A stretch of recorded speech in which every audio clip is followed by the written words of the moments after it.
In 1927, millions of people bought stocks using borrowed money, and the market was only showing positive sentiment. Until October 29, 1929, a day which is remembered as the Black Tuesday, in which 16.4 million shares were traded on New York Stock Exchange, and 14 billion worth of stock value was wiped out, due to which life savings of millions of people was lost.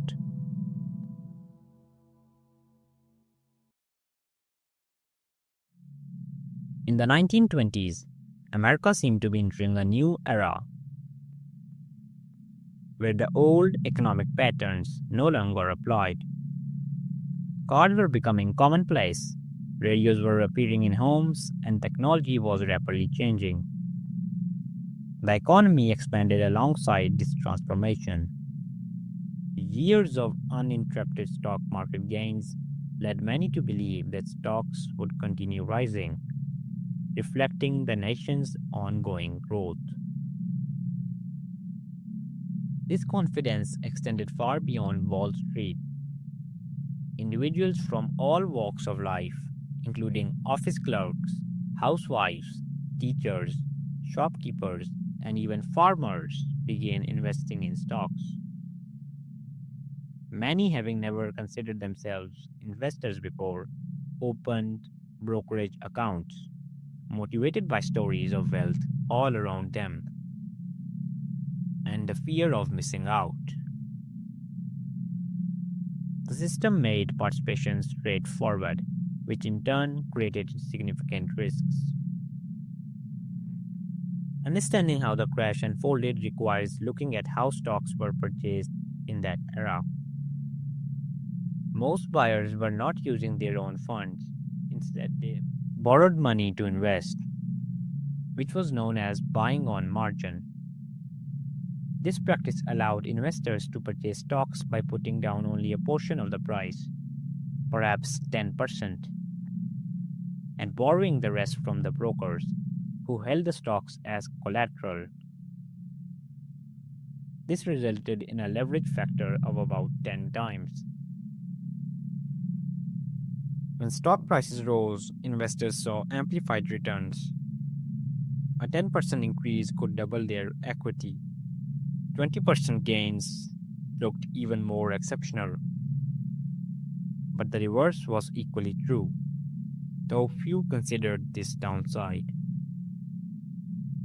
In September 1929, a financial statistician named Roger Babson warned at a conference that speculation had reached unprecedented levels and that a crash was inevitable.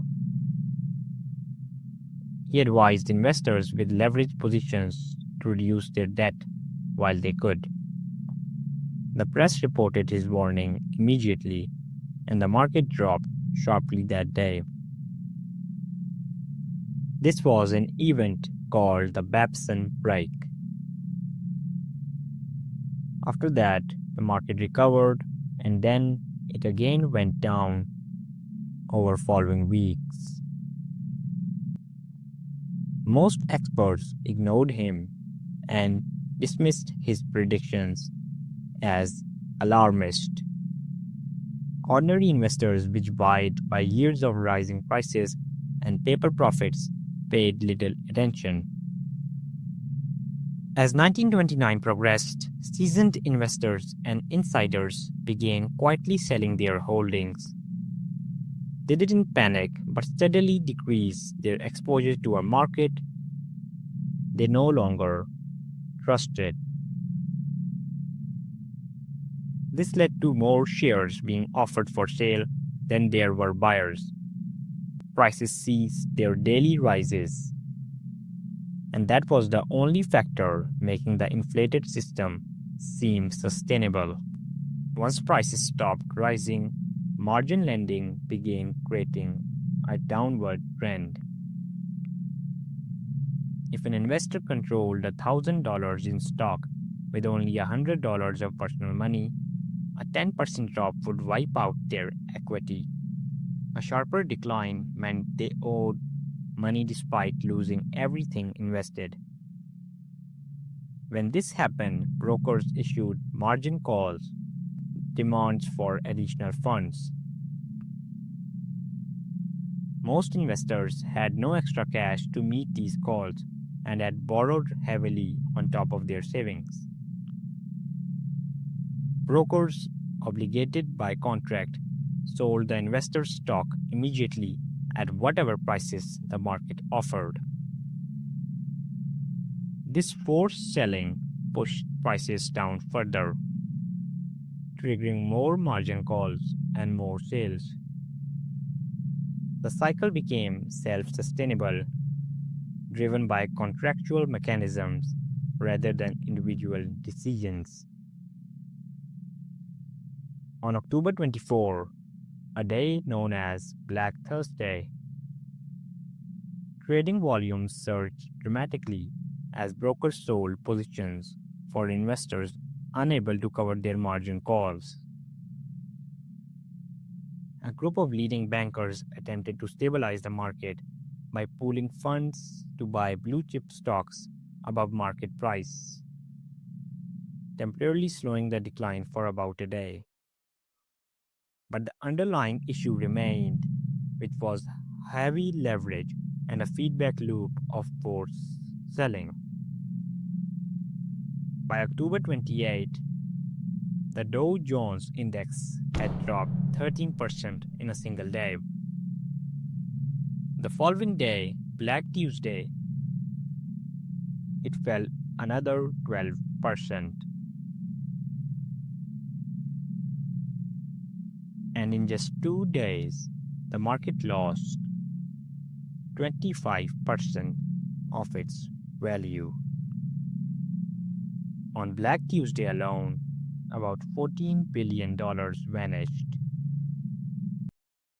along with the savings, borrowed money, and livelihoods of millions who had believed they were finally securing financial futures. The earliest victims were small investors, which were workers and farmers who had committed their savings to margin accounts, hoping to build wealth or retire early. When margin calls forced the sale of their stocks at huge losses, many not only lost their investments but also remained in debt to brokers since sales proceeded did not cover their loans.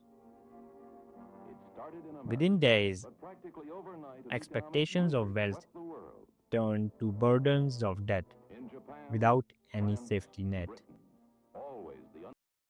Banks were the next in line, with loans to brokers skewed by collapsing stock values. Banks faced massive debts. To stabilize themselves, they called in various loans from businesses to different firms, demanding immediate repayment.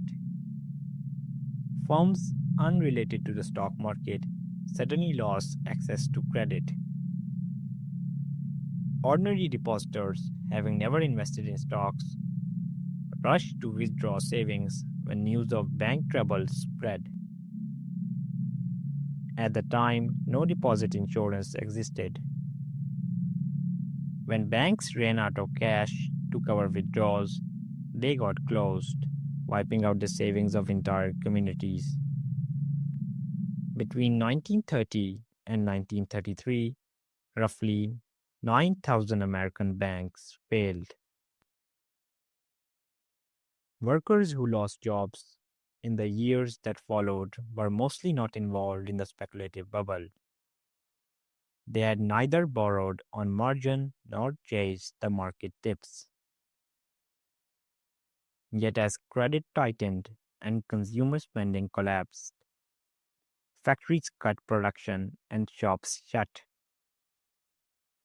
which was causing huge unemployment.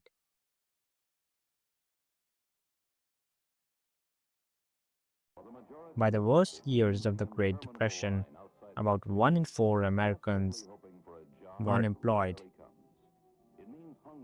Millions relied on breadlines, wages fell sharply, and families once stable found themselves destitute. The market finally stopped falling in mid 1932. The Dow hit its lowest point, down 89% from its peak.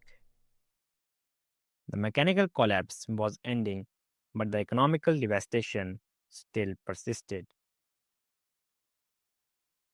The Great Depression dragged on through the 1930s.